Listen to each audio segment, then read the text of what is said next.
Hello，大家好，又嚟到花旗環球財富投資外匯短評嘅時間啦。我係陳樂瑤，今日係3月17號。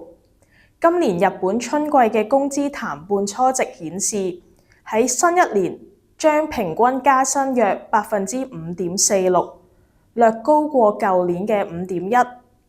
呢個加幅亦都係自1991年以嚟最大嘅，或者反映緊日本勞動力市場仍然緊張。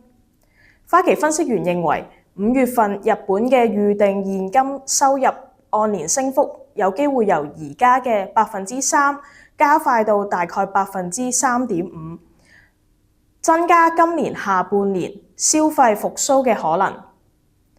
日本央行喺2025年或者最少加息一次。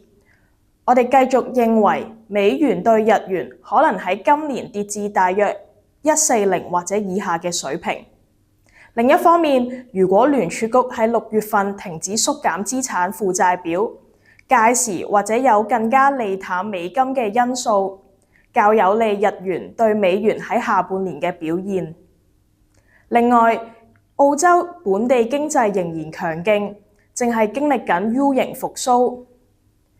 澳洲第四季 GDP 按年升幅由0.8%推高去到1.3%，顯示澳洲經濟或者已經喺舊年嘅第3季見底。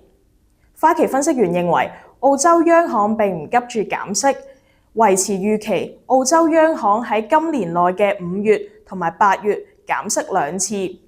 但由於美國關稅政策或者會令到嚟緊2個月嘅匯市波動性增加，預料今年上半年澳元對美元或者先行喺0.60至到0.64區間上落。今集嘅外匯短評嚟到呢度啦，下次再見，拜拜。